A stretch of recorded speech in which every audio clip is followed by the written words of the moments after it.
Hello, this is Julie Hogue with the Vegetarians and Meat Lovers Split Table Recipes podcast, where I talk about food and recipes for people that live in a split table family or are feeding people with multiple diets like meatless and meat-eating diets. And I do this in my own family, and I've done it for a long time. I created a cookbook around it. 2 cookbooks, actually. One is One Dish, 2 Diets with a bunch of different types of recipes, and the other one is quiches. And this is something that I've learned to do. It's really not that hard. It's something that you can do easily if you're just very mindful of what you're doing. And my goal has always been to kind of not be that short order cook, which often can happen still, but I try to have it limited as much as possible. And so this recipe is a tater tot hot dish recipe. And if you're like me, if you're the vegetarian and you see people eating something like tater tot hot dish, you think, I wish I had a meatless version of tater tot hot dish. There are many recipes where that happens to me. So when that happens, I make it work for myself. So this one, actually, I did an all-in-one pan. And so then I made like 3/4 of the pan meat and 1/4 meatless. And in the meatless part, I used chickpeas. So this is a really good recipe. It's really delicious. My family loves it. I love it. And I love that I get to have some too. Because sometimes I'm making myself something different or, it's in a different pan or whatever. But this is just a 1-pan recipe for tater tot hot dish for vegetarians and meat eaters. All in one recipe, all in one dish. And when you're scooping, you just be mindful where you're scooping and make sure you take where there's no meat. And sometimes you can get a little bit of meat drift. I call it meat drift. But if you stay far enough away from it, you're okay. And you could always do a half of a pan too. If you want more meat or more meatless than 1/4, it's easy enough to just scale that back and just make the meat heavier on the other half. So tater tot hot dish, how do you do it? What do you need? And these are the ingredients. 1 pound of ground beef, browned. Actually, you know what? You don't brown it. I forgot. This recipe shocked me because you don't brown the meat. If you want to, you could. But actually, I took this recipe and modified it. So actually where I got it from was the Great Minnesota Hot Dish by Teresa Malang.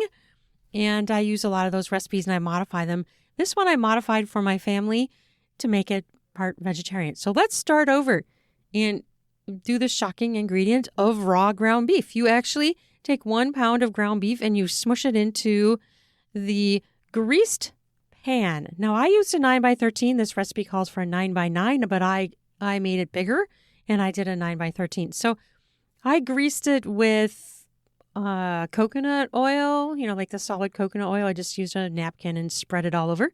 So you're going to take 1 pound of ground beef and you're going to pack it into 3/4 of that pan and salt and pepper it.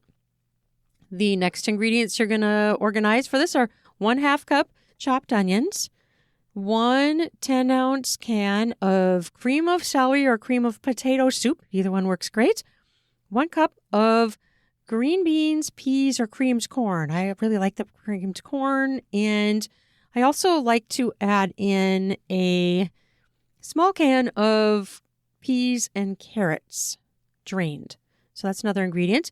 And then you're also going to need a can of condensed cream of mushroom soup, undiluted, the 1 can, which is 10 3/4 ounces, and frozen tater tots, and a can of chickpeas drained.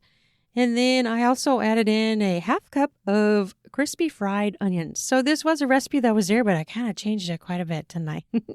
So what do? You're going to spread this ground beef in the greased pan. And then you're going to sprinkle evenly with onion. Now, I cooked the onions, and I've tried it both ways, but I prefer it to be cooked just because then they aren't as guaranteed to not be crunchy. You don't have to do that. The first time I made it, I did not cook the onions, and they seem to be okay. But if you want to be ensured that they're really cooked, I would just saute them quick. It doesn't take that long in a pan with some oil until they're, limp and look cooked. You can do them a little golden if you prefer. Then you top it with the soup, the cream of celery or cream of potato, and you spread it all over. Before you do that, though, I forgot to mention you take your can of drained chickpeas, and in that spot where the ground beef isn't, you put your chickpeas. So just pour them in there. I usually drain them. You can leave a little bit of the juice there if you want.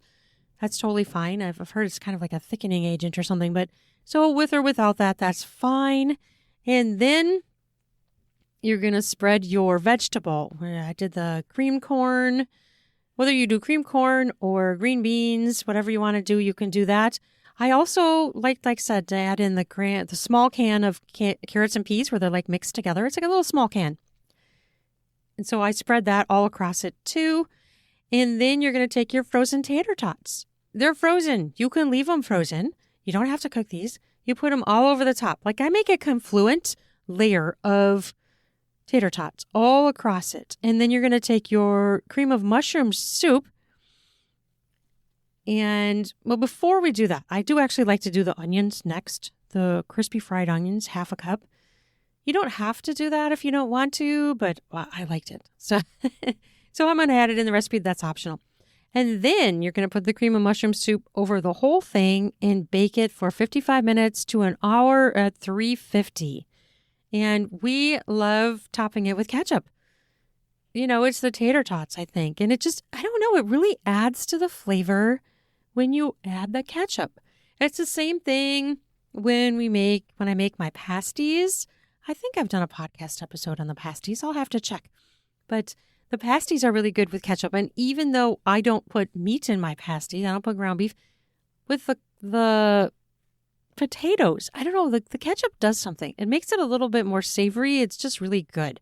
So I fully recommend putting your ketchup on your tater tot hot dish on both the meat side and the vegetarian side. And then there's one other thing I want to mention.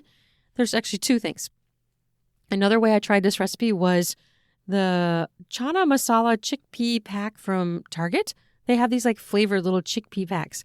Now, I did try that once, and it does give it a little bit more of a different flavor, kind of more like an Indian flavor, if you like that. But I really think I prefer the plain chickpeas. It worked just fine. But you can do either. If you want to try a different flavor, you can do that.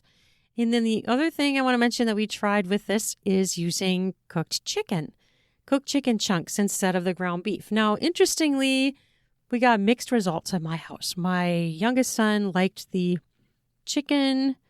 No, actually, it was my husband liked the chicken, and everybody else liked the ground beef better. So, you know, there's an option there too. If you want to make your tater tot hot dish with chunks of chicken and just keep the chickpeas, of course. So there's a couple options you can try if you're into that. Tater tot hot dish for vegetarians. It's like, woohoo! I finally found one that works for me and I can easily do it. And it really doesn't take that long to compile this recipe, especially when you're using the uncooked meat. It's just like you kind of pile it all together. It's like super easy and super fast. So I hope you're enjoying your winter. It's been up and down with weather here in Minnesota. My oldest son and my husband just went way up north for an ice fishing trip, and they just got back today. They brought back some fish, but it's so cold here today. I think it was -11. Oh, this is a really funny story. So it's really cold today, but my middle son took his dog, which he's like our family dog, but he really is his dog. This is the one that we got him to help him through his time of really severe mental illness, which he's doing much better. But we got him this dog because he lost his guinea pig that he had had for over 8 years. But it's so funny what he did today, and he took pictures. It's so cute. So he was worried about his dog being cold, so he put a hoodie on him. Now, he's a big dog. He's like, I don't know, 75 to 80 pounds. He is a pit bull mix with a Australian Shepherd, we think. So he's a big, solid guy, right? And my son wanted to go on a walk with him, but it's 11 below, right? It's cold. So he put a hoodie on him. Oh my gosh, it was the funniest thing ever. I should see if I can somehow get pictures online for this. He looked so cute. So he had the hoodie up and took these couple pictures, and one of them he's sitting by the front door and he's sitting there and he's got this hoodie on with a hood. And then my son took all this tape and he taped up the hoodie to leave a spot so if the dog decided to pee while on the walk, he wouldn't pee on the sweatshirt. So he taped up the sweatshirt. Oh, the pictures are so funny. And so he and the dog went on a walk, and it was so cold. He was all bundled up, and the dog loved it.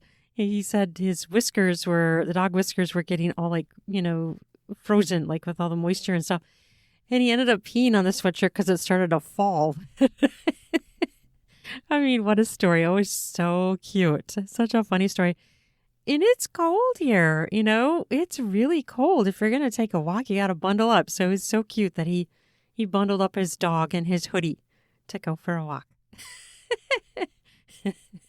A fun little story for you. Okay, well, thank you so much for listening to this. I do want to mention a really exciting thing I have coming up. And it's going to be my next contemporary romance novel. Cabin Crew is going to be coming soon, and I'm super excited about it. My artist is creating the cover right now. I'm about to get the book back from my editor this coming week. So soon it's going to be an ARC review status where you can read it and help me launch it. And you can read it. It's going to end up being on ARC on Book Sirens. So if you happen to like contemporary romance, this is new adult. They're like 18-year-olds. They're still in high school, but they're 18. And this is a retelling of The Breakfast Club. Any of you people out there like me that grew up loving that movie, this is kind of like a retelling of that. They get stuck at a cabin up north in Minnesota when we had that polar vortex several years ago. It really happened where school was closed for 4 days. And that was what inspired me to write this book. And so these kids all end up in the same cabin and all kinds of romance and rom-com elements and some serious stuff too. So if you're into reading that kind of stuff, I would love to have you review it for me and help me launch it. The more reviews I get up front, the better, because then it shows the platforms that it's a popular book. And I'm publishing this with a bookstore, which is so exciting. It's in Iowa, and the owner of the bookstore is my editor. And so she and I are publishing this together. And I want to grab her name real quick here from Instagram. Her bookstore name. And so that anybody, it's in the Amana Colonies area. And so she is my editor, and we're going to launch it together. It's so exciting. I'm really excited.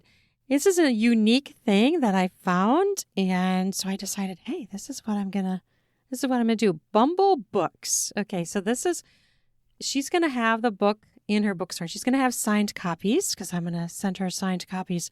This is bumblebooks.co on Instagram, and she's in the Amana Colonies, and that's where you can find her. I'm trying to see.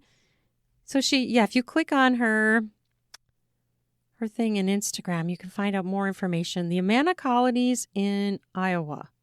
She really supports people, especially indie authors, and she's an indie bookstore. So I'm so excited. So she's going to have signed copies of my book. So Cabin Crew is what it's called. So be on the lookout for that.